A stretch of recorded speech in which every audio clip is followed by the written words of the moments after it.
Instagram, Twitter e YouTube. E eu volto então na semana que vem com mais assuntos da web para você. Até lá!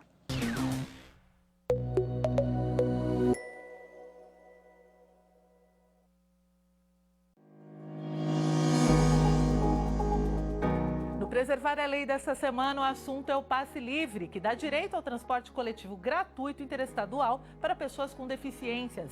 Há mais de 20 anos, o benefício é concedido para facilitar a mobilidade urbana de cidadãos de baixa renda. Especialistas falam sobre o assunto, a importância e fazem um balanço sobre o funcionamento da isenção de tarifa. É neste sábado, tem Preservar a Lei, com reprises ao longo da semana. Até lá!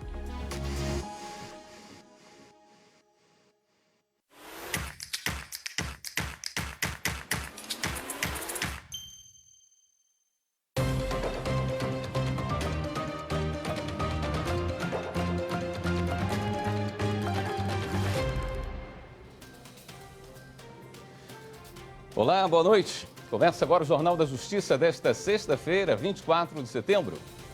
Ministro Luiz Roberto Barroso reafirma a proibição da entrada de pessoas e entidades em terras indígenas de povos isolados, inclusive de novas missões religiosas. Para o relator, a vedação determinada pelo Supremo durante a pandemia não afeta missões já existentes nas aldeias. Esse é um dos destaques desta edição. E você vai ver também. Ministro Ricardo Lewandowski nega pedido de suspensão de reajuste de professores do Distrito Federal, aprovado em 2013. Superior Tribunal de Justiça mantém prisão de irmão de ex-governador da Paraíba, investigado por esquema de desvio de verba pública. Ministro Dias Toffoli faz conferência de encerramento do 3º Encontro Nacional sobre Precedentes Qualificados.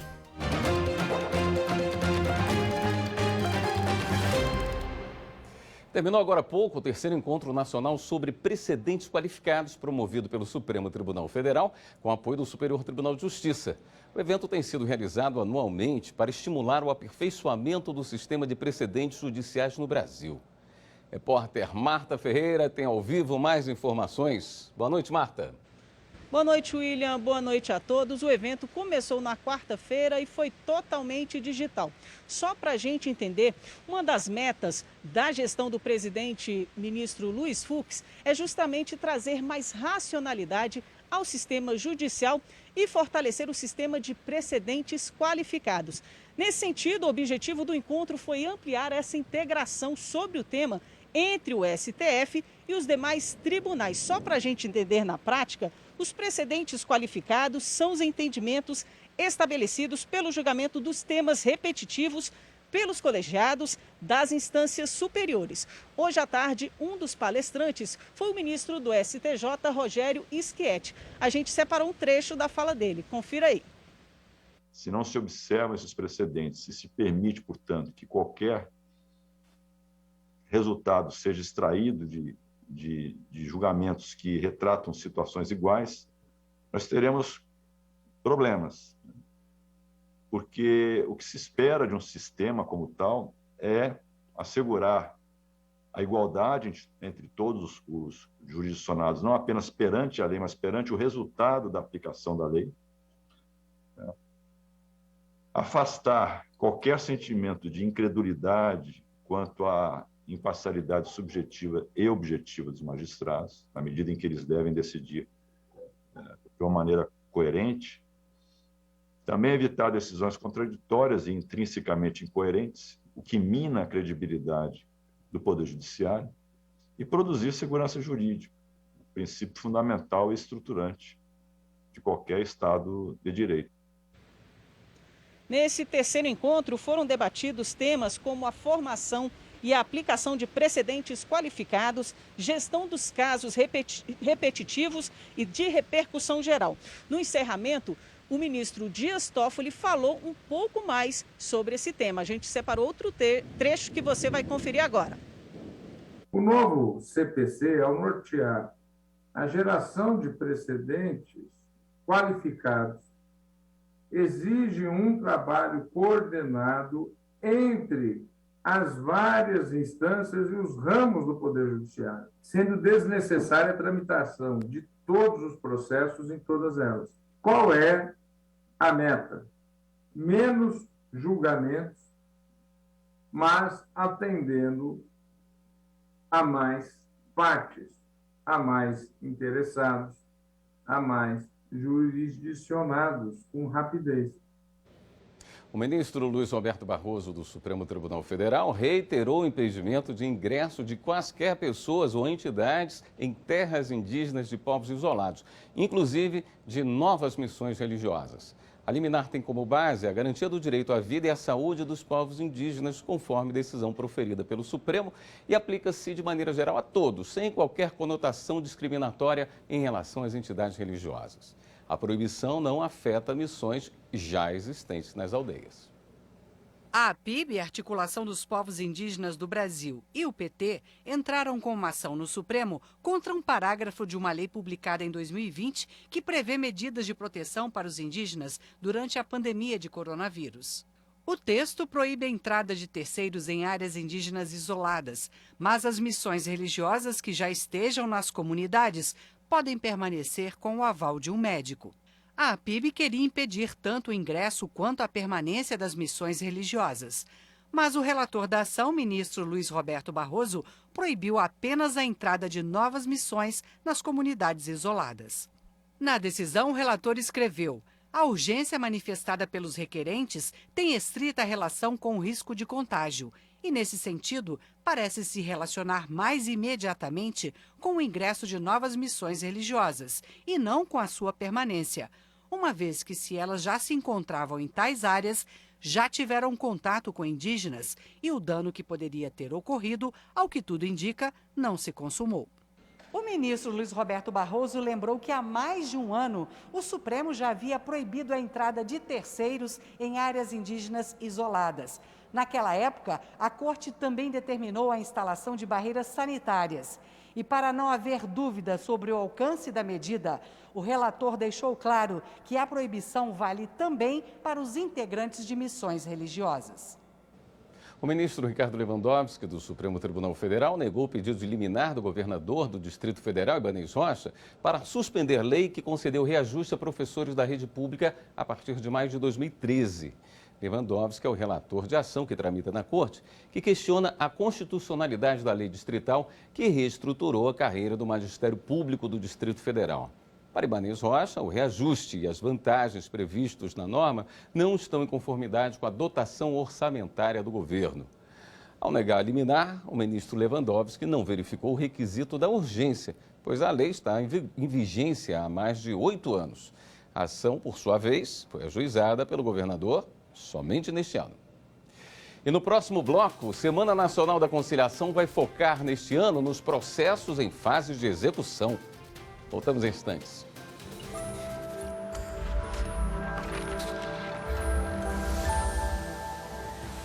Dentre as diversas funções que a Constituição desempenha, uma delas é garantir ordem e estabilidade política.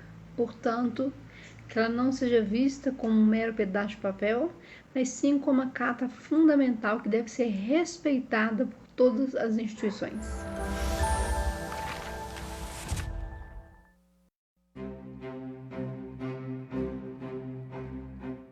Destaque da próxima sessão do plenário do Supremo Tribunal Federal. Agravo regimental no inquérito em que se apuram declarações feitas pelo ex-ministro Sérgio Moro pela suposta tentativa do presidente Jair Bolsonaro de interferir politicamente na Polícia Federal e em investigações relacionadas aos próprios familiares. O agravo, no caso, levanta a discussão sobre se o presidente da República tem possibilidade de prestar depoimento por escrito no processo ou se tem de fazê-lo de forma direta.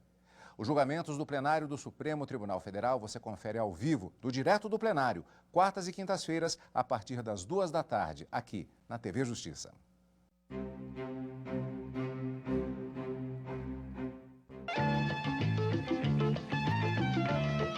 Em mais uma temporada especial sobre o cinema brasileiro, o programa desta semana explora a pornochanchada, um gênero cinematográfico que surgiu no Brasil nos anos 1970. Era classificado como um tipo de filme que questionava os bons costumes e explorava o erotismo. Estas revistas obscenas são vendidas livremente em todas as bancas de jornais. É preciso pôr um fim Nesta pouca vergonha. Pesquisadores e críticos de cinema vão falar sobre os elementos da pornochanchada, um misto de erotismo e humor. Os expoentes da época e os filmes que espelhavam o Brasil nas décadas de 1970 e 1980. É nesta semana, no programa dedicado à sétima arte.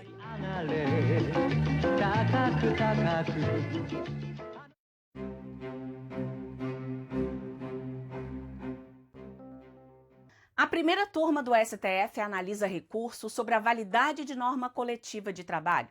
Uma empresa pretende a suspensão do processo em que se discute o pagamento do adicional de insalubridade em grau máximo, quando as convenções coletivas da categoria asseguram o pagamento da parcela em grau médio. Em outro caso, o ex-dirigente da Eletronuclear pede que seja reconhecida a prescrição da tomada de contas do TCU, aberta com o objetivo de apurar danos ao erário supostamente causados em contrato administrativo envolvendo obras da usina Angra 3. Já a Legião da Boa Vontade busca afastar decisão do Tribunal de Contas da União, que julgou irregular a prestação de contas do convênio com a Secretaria do Emprego e Relações do Trabalho do Estado de São Paulo, envolvendo recursos do Ministério do Trabalho e Emprego. A pauta completa do que pode ser julgado pela turma do Supremo Tribunal Federal está no site do Supremo, stf.jus.br. E pelo canal do STF no YouTube você acompanha as sessões das turmas, que acontece sempre às terças-feiras a partir das 2 da tarde.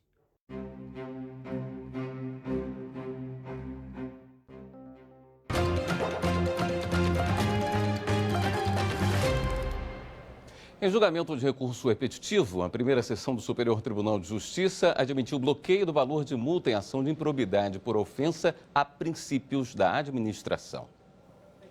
O colegiado acompanhou o desembargador convocado Manuel Erhard, relator do recurso repetitivo tema 1055, e estabeleceu que é possível a inclusão do valor de eventual multa civil na medida de indisponibilidade de bens decretada na ação de improbidade administrativa, inclusive naquelas demandas ajuizadas com esteio na alegada prática de conduta prevista no artigo 11 da Lei 8.429 de 1992. Tipificador da ofensa aos princípios nucleares administrativos. O relator observou que a jurisprudência das turmas de direito público do tribunal admite que o valor da multa civil seja considerado na indisponibilidade de bens decretada em ação de improbidade, sob o entendimento de que devem ser adotadas providências para assegurar o processo quanto à eventual condenação futura, o que engloba a sanção pecuniária.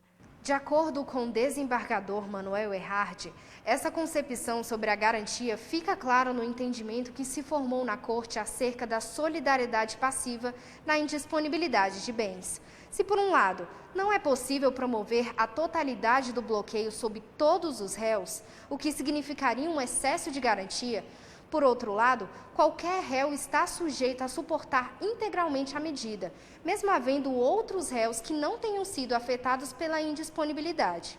O relator do tema 1055 destacou ainda que a jurisprudência do STJ admite a decretação do bloqueio de bens nas ações relacionadas exclusivamente à violação de princípios éticos administrativos, em que pode não ocorrer lesão aos cofres públicos nem proveito pessoal ilícito.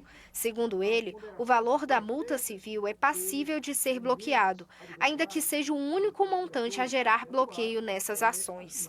Desta forma, mesmo não havendo prova de enriquecimento ilícito ou de lesão ao erário, é possível decretar a indisponibilidade de bens, considerando a hipótese de aplicação da multa civil como sanção autônoma. A ministra Laurita Vaz, do Superior Tribunal de Justiça, negou o pedido de liberdade de Coriolano Coutinho, preso preventivamente desde janeiro no âmbito da Operação Calvário.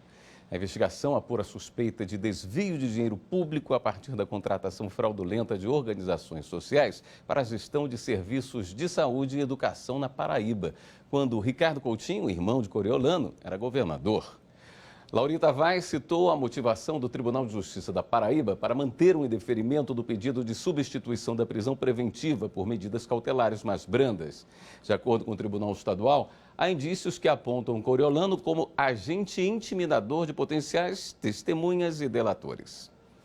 O Tribunal Superior do Trabalho rejeitou o recurso de uma transportadora no Paraná contra a decisão que havia determinado o bloqueio de valores da conta corrente da empresa, incluindo o limite disponível no cheque especial. O recurso se refere a uma reclamação trabalhista em fase de execução. Para garantir o pagamento de verbas alimentícias, a primeira vara do trabalho da comarca de Francisco Beltrão, no Paraná, penhorou valores da conta corrente da transportadora. Mas a empresa recorreu. A alegação foi que a penhora incluía o limite do cheque especial, o que geraria juros e encargos financeiros.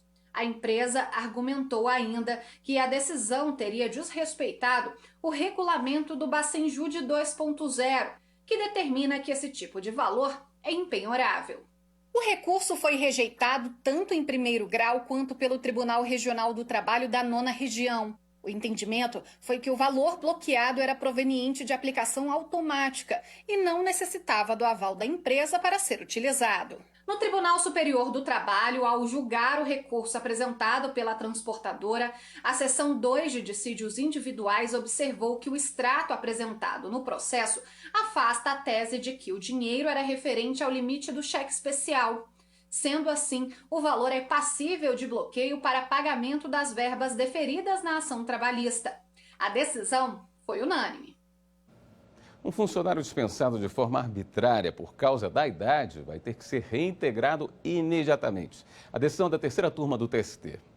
Após 34 anos trabalhando na Companhia Estadual de Geração e Transmissão de Energia Elétrica do Rio Grande do Sul, a CE, o eletricitário foi dispensado sem justa causa com cerca de 180 outros empregados. Na reclamação trabalhista, ele disse que, um ano antes, o presidente da companhia havia anunciado a intenção de desligar os empregados aptos a se aposentar pelo INSS. Segundo o eletricitário, a demissão ocorreu de maneira ilegal e discriminatória, em razão do critério adotado para a seleção dos empregados desligados. O Tribunal Regional do Trabalho da 4ª Região afastou o caráter discriminatório por entender que, embora tenha atingido os empregados mais velhos, o critério utilizado foi objetivo, impessoal e aceitável. Segundo o TRT, os trabalhadores já aposentados ou perto de se aposentar tinham outras fontes de renda, como a aposentadoria ou o saque do FGTS. Mas no julgamento do caso no TST, o relator do recurso do empregado na terceira turma, ministro Agra Belmonte, afirmou ser notória a ilegalidade e o abuso de direito praticados pela empresa. O artigo 5º caput da Constituição estabelece que todos são iguais perante a lei e o faz de forma concreta, para que essa igualdade não seja apenas formal, mas sim ela seja concreta, ou seja, sem distinção de qualquer natureza, sem preconceito, sem estigma. Razão pela qual isso também consta do artigo 1º da Declaração de Direitos Humanos. Conforme o ministro, no voto vencido do julgamento do TRT, foi reconhecido que o desligamento massivo de empregados se dera de forma unilateral e com base apenas no critério de idade, o que contraria a Constituição Federal. Isso importou em ofensa ao princípio da dignidade da pessoa humana, não havendo como ser chancelado pelo Poder Judiciário, o que impõe a declaração de sua nulidade sob pena de considerar o empregado, após longos anos de dedicação ao trabalho, como mero custo a ser extirpado pelo balanço financeiro contábil da empresa. Por unanimidade, a turma determinou a reintegração do trabalhador com o restabelecimento de todos os benefícios, inclusive o plano de saúde, e o retorno dos autos ao Tribunal Regional para que prossiga no julgamento do caso. A Semana Nacional de Conciliação já tem data, de 8 a 12 de novembro. O evento promovido pelo Conselho Nacional de Justiça vai concentrar os esforços de tribunais, mediadores e conciliadores nos processos que estão em fase de execução. Estão neste estágio milhões de causas que já foram sentenciadas sem que a parte vencedora tenha recebido o que lhe é devido. Mas atenção, processos que estão na fase de conhecimento também poderão ser incluídos na mobilização. Caso o cidadão, advogado ou instituição queira incluir seu processo na Semana Nacional de Conciliação, deverá procurar com antecedência o tribunal em que tramita a ação. poderão ser conciliados processos em andamento na Justiça Federal, como aqueles em que a União é uma das partes, assim como causas trabalhistas e as demais ações que não tramitem nos tribunais eleitorais ou militares. E no próximo bloco, o julgamento histórico que criminalizou a homofobia e a transfobia é tema da reportagem especial sobre os 130 anos do Supremo Tribunal Federal na Era da República. Voltamos em instantes.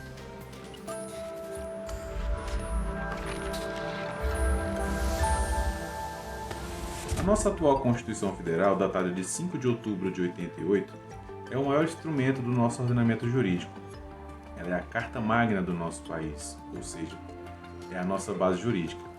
Nela contém tudo o que é necessário para a manutenção do bem-estar social e da ordem pública, refletindo hoje os históricos desafios políticos, sociais e culturais que Rui Barbosa superou, além de todas as conquistas ganhas para o nosso país ao longo de todas as constituições já existentes.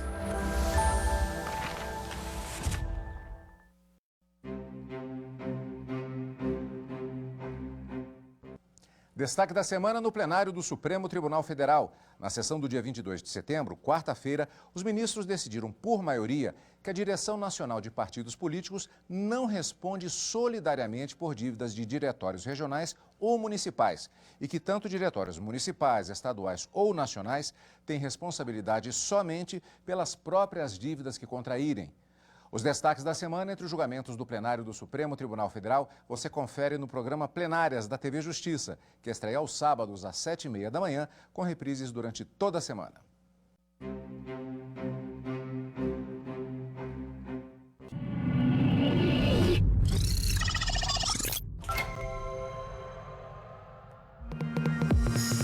Neste ano, o teste público de segurança dos sistemas eleitorais tem novidades. Os 5 dias reservados ao teste podem ser ampliados. E os especialistas têm uma semana a mais para inspecionar o código-fonte da urna.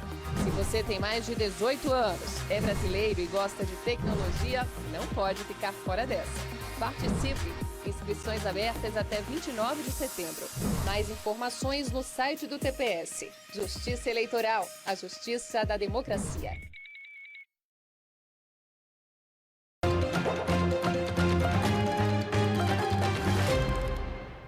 Com a pandemia da Covid-19, o número de casos de homofobia e transfobia aumentou em todo o país. O preconceito à população LGBTQIA+, é crime? Na nossa matéria especial sobre os 130 anos do Supremo Tribunal Federal na Era da República, a gente vai mostrar o julgamento histórico que criminalizou a transfobia.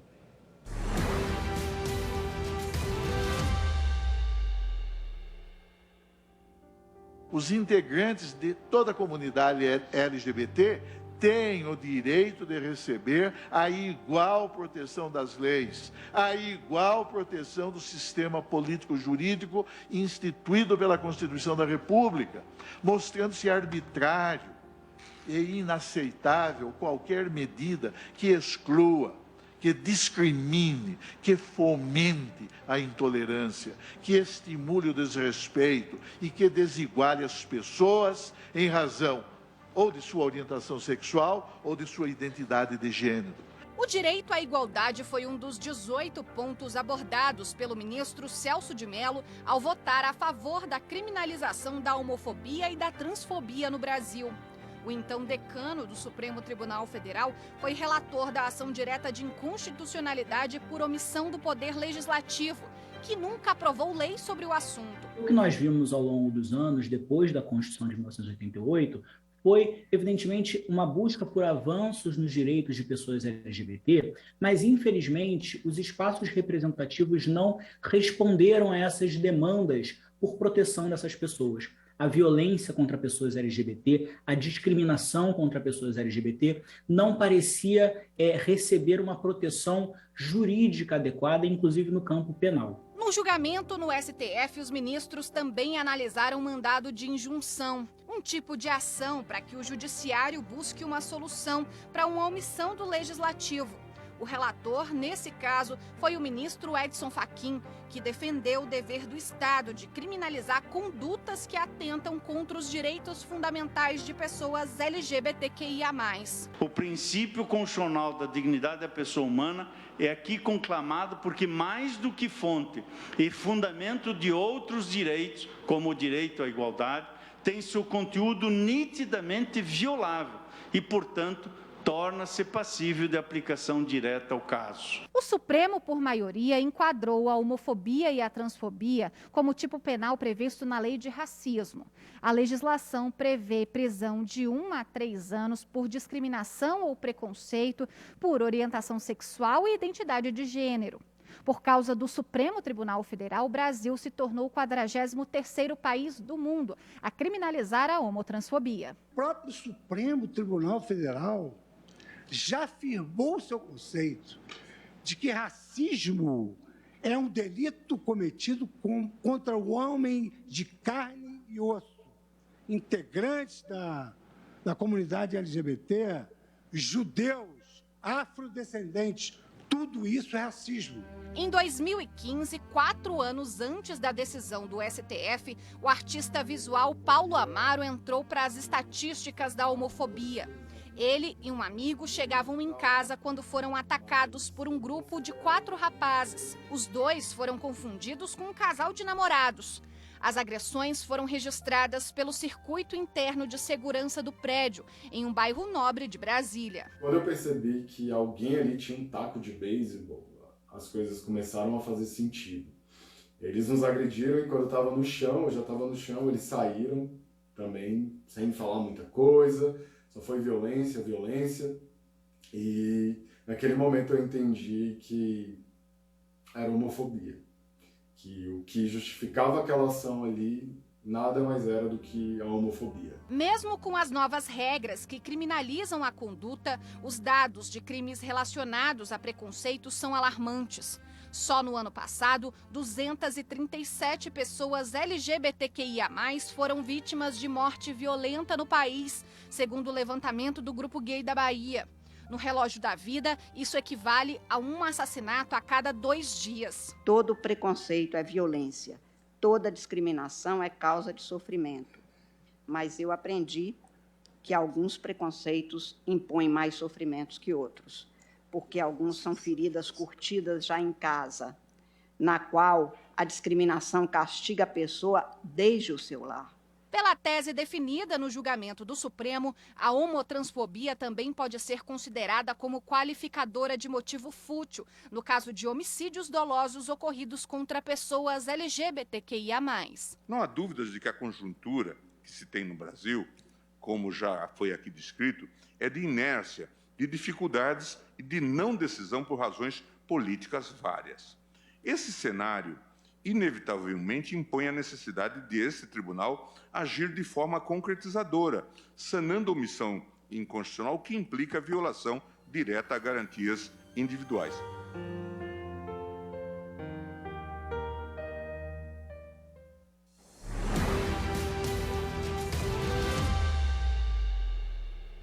Na semana em que se comemora o Dia Nacional de Luta da Pessoa com Deficiência, o Tribunal Regional Federal da Primeira Região, com sede em Brasília, promoveu um evento para falar sobre o cotidiano dessas pessoas no Judiciário. Acessibilidade e inclusão para todos, responsabilidade de cada um, foi tema de uma roda de conversa promovida pelo TRF da Primeira Região. Foram lembrados regramentos como a Resolução 401 de 2021 do CNJ, que dispõe sobre diretrizes de acessibilidade e inclusão de pessoas com deficiência nos órgãos do Poder Judiciário. Como se desloca uma pessoa portadora de deficiência visual, o cadeirante nas nossas instalações. Mais que isso, como é que uma pessoa surdo-muda pode acompanhar uma sessão de nossos órgãos, né, de nosso tribunal. Esses são nossos desafios. O Estatuto da Pessoa com Deficiência foi lembrado como um avanço para assegurar, em condições de igualdade, os direitos e liberdades fundamentais da pessoa com deficiência. Nós não estamos fazendo favor ao deficiente. Existe uma lei que garante a essas pessoas esse direito. O servidor do TRF1, Marcos Salenco, tem deficiência auditiva e avalia que a conscientização da sociedade é imprescindível para a inclusão. O ambiente colaborativo e com a ajuda das pessoas melhora bem o ambiente de trabalho. A transmissão contou com a participação do público em tempo real e de representantes de movimentos sociais. 26 de setembro é o Dia Nacional dos Surdos. E a TV Justiça vai exibir o documentário Brasília em Silêncio. A produção é uma homenagem à capital federal em uma perspectiva diferente, construída a partir da percepção de pessoas surdas. Brasília em Silêncio vai ao ar neste domingo, às 11h30 da noite. Não perca. Esta edição do Jornal da Justiça fica por aqui. Para você, uma boa noite, um ótimo fim de semana. Até segunda.